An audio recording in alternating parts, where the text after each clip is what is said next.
साधना ने अपने पति विनोद से तलाक लेने का जिस दिन निश्चय किया, उसी दिन से मांग में सिंदूर भरना, माथे पर सुहाग की बिंदिया लगाना और गले में मंगलसूत्र पहनना छोड़ दिया था। तलाक के कागजों पर दस्तखत करके कानूनी रस्मों को पूरा होने का भी इंतजार नहीं की अपनी समझ से।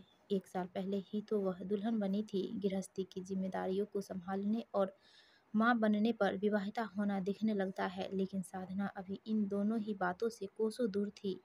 लिहाजा वह सिंदूर, बिंदी और मंगलसूत्र से निजात पाकर फिर एक बार कुंवारी ही तो लगने लगी थी। कोई भी चिन्ह तो उसे सुहागन करार देने के लिए शेष नहीं था।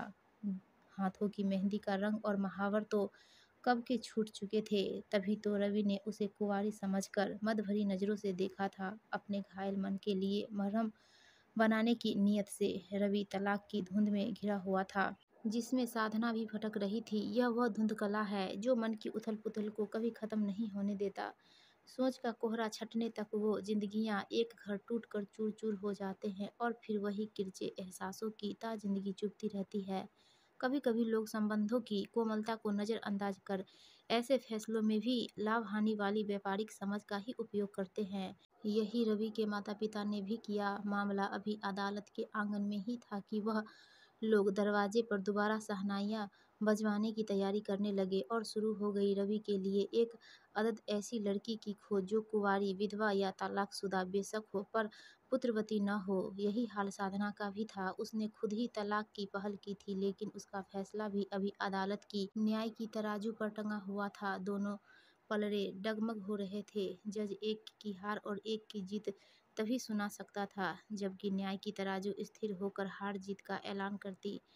कितनी कठिन होती है वे रातें जब पति पत्नी तलाक होने के पहले से ही अलग रहकर फैसले का इंतजार करते हैं। लेकिन यहाँ बात कुछ और ही थी। पति से तलाक की कानूनी कार्यवाही के बाद साधना अपनी बहन के घर आ गई थी। न जाने किस विचार से, तलाक के बाद अनिश्चित जीवन की चिंता से उबरने के लिए या दोबारा कुंवारी बढ़ जाने की खुशी को जीने के लिए, यह तो वही जानती होगी। लेकिन रवि की ओर ऐसी परिस्थितियों में उसका आकर्षित होना, उसके अंदर कोई दर्द या चिंता का होना नहीं बताता, ना ही मानसिक द्वंद्व में फंसी एक भारतीय नारी का चित्र स्पष्ट करता है। रवि और साधना की तो बात ही और थी।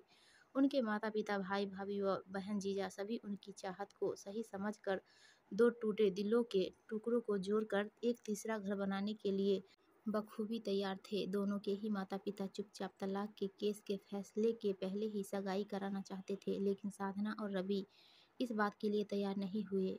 अदालती फैसले के बगैर वो ऐसा कोई कदम नहीं उठाना चाहते थे। शायद कुछ दिन एक साथ एक छत के नीचे गुजरे दिनों की परछाइयाँ ऐसा करने से रोक रही थी, लेकिन फिर भी दोनों करीब करीब रहना चाहते थे, जिससे जाहिर है कि सिर्फ कानून और समाज का डर एक रिश्ते को जन्म नहीं लेने दे रहा था, वरना उनकी आत्मा व मन की अदालत को कुछ भी गलत नहीं लग रहा था। वक्त कब किधर का रुख कर ले इसका पता कभी किसी को नहीं लगता।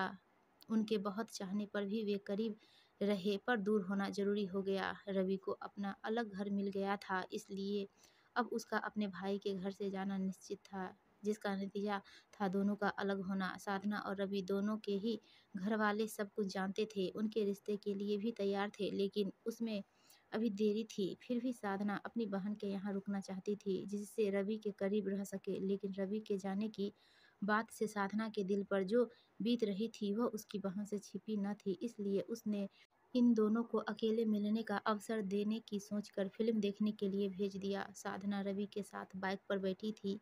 उसे रवि की जगह अपना पति विनोद दिख रहा था। वह उन दिनों की यादों में खो गई जो उसने विनोद के साथ बिताए थे। उसका जी चाहा कि वह रवि की कमर में उसी तरह हाथ डालकर बैठ जाए जैसे विनोद के साथ बैठती थी, लेकिन वह ऐसा नहीं कर सकी। उसे ख्याल आने लगा कि रवि विनोद नहीं, एक अजनबी मर्द है। बाइक सड़क पर भागता रहा और साधना के विचार विनोद और रवि की तुलना में दौड़ते रहे। उसकी विचार श्रृंखला टूट गई जब रवि ने बाइक रोककर कहीं बैठकर चाय पीने की पेशकश की। मेज पर रखे चाय के प्यालों से उठता हुआ धुआं दोनों के बीच तैर रहा था। दोनों तरफ खामोशी थी, लेकिन आंखें बोल रही थी, जिसमें वेटर ने आकर दखल दे दी, जो रसमलाई की प्लेट लेकर आया था। रसमलाई की प्लेट देखते ही साधना को झटका सा लगा, क्योंकि विनोद को भी रसमलाई बहुत पसंद थे। वह फिर अतीत में खोने लगी। अब उसकी नज़रें रवि की ओर न होकर प्याले की गरम गरम चाय पर थी। रवि को खामोशी खलने लगी तो उसी ने पहल की बोलने की। आपने मेरे बारे में सब कुछ जान लिया है ना? साधना खामोश रही। मेरा मतलब है हम दोनों को सब बातें साफ साफ कर लेनी चाहिए। साधना ने भरपूर नज़रों से उसे देखते हुए सवाल किया। तलाक के लिए दरख्वास्त आपने दी थी या आपकी पत्नी ने? सपाट सा जवाब था रवि का। मेरी बीवी ने। उसे मुझसे बहुत सी शिकायतें हैं। मैं उसके प्रति लापरवाह हूँ। अपने काम के आगे उसकी फिक्र नहीं करता। ऐसी और भी दर्जनों शिकायत। साधना सोचने लगी, क्या सचमुच इन बातों का कोई महत्व नहीं होता? क्या पुरुष की लापरवाही स्त्री का अपमान नहीं है? तनाव बढ़ता जा रहा था दिमाग में कि रवि के प्रश्न ने सोच को मोड़ दिया। आपके मामले में पहल किसने की थी, आपने या? रवि का सवाल अप्रत्याशित नहीं था। इस प्रश्न की उम्मीद उससे थी साधना को, लेकिन यह सवाल सुनकर चुप रही। बस एक बार उसने रवि को उचटती हुई नज़रों से देखा और गर्दन झुका ली, जिससे जाहिर था कि पहल उसी की थी। रवि को इस बात से और राहत मिली और उसने आगे अपनी बात जारी रखी। मेरी बीवी ने तो मुझ पर यह आरोप भी लगाया है कि मैं उसे पीटता हूँ, उस पर जुल्म करता हूँ, परंतु सच पूछो तो मैंने ऐसा कभी कुछ नहीं किया। दरअसल उसने ऐसा इसलिए लिखा है जिससे कि उसे जल्दी से तलाक मिल जाए और मुझे उसकी किसी बात से ऐतराज़ नहीं है। जब उसने मुझसे अलग होने का फैसला कर लिया है तो मैं कर भी क्या सकता हूँ? क्या फ़ायदा है कुछ कहने सुनने का? लेकिन फिर भी मुझे यकीन है कि हम दोनों यानी मेरी पत्नी और मैं अभी भी एक साथ रह सकते हैं। कहने को तो रवि ने बहुत बड़ी बात कह दी थी साधना के मुंह पर, जो उससे शादी तक करने को तैयार थी, लेकिन साधना को उसकी बात से कोई चोट नहीं पहुंची। वह भी रवि की तरह यह नहीं सोच सकी कि अगर रवि का ख्याल है कि वह अभी भी अपनी पत्नी के साथ रह सकता है तो मैं क्यों नहीं रह सकती, बल्कि इसके विपरीत वह यह सोच रही थी कि ऐसा कुछ बातें तो उसने भी लिखी है तलाकनामे पर, जैसे रवि की पत्नी ने, जबकि विनोद ने कभी उसके साथ दुर्व्यवहार नहीं किया। हमारे तलाक की वजह केवल इतनी है कि हम आपस में एडजस्ट नहीं कर पाए और हमारे रिश्तेदारों ने बजाय इसके कि समझा बुझाकर मामला सुलझाते, हमारे आपसी मतभेद को और बढ़ाने की कोशिश की। साधना को इन बातों को सुनकर अच्छा नहीं लगा। उसे ऐसा लगने लगा कि रवि उसके बारे में कुछ जानना ही नहीं चाहता कि उसके अलगाव का कारण क्या था। क्या वह खुद नहीं सोच सकता कि आपसी समझौता न कर सकने की वजह से ही उसे भी विनोद से तलाक लेने को सोचना पड़ा? मूवी देखकर लौटते समय रवि ने बताया, मुझे घर मिल गया है, मैं 1-2 दिन में यहाँ से चला जाऊँगा। साधना बुझी बुझी सी आवाज़ में बोली, माँ का पत्र आया है, बुलावा है, 2-4 दिन में मुझे भी जाना होगा। साधना सरासर झूठ बोली थी। शायद इस झूठ के पीछे रवि की कही बातों का रोष दिखा था, जिसे वह इस तरह व्यक्त कर रही थी। रवि दूसरे दिन अपने मकान में चला गया और 2 दिन के बाद साधना भी लौट गई माता पिता के पास। धीरे धीरे 6 माह गुजर गए। दोनों ही परिवार उनके तलाक के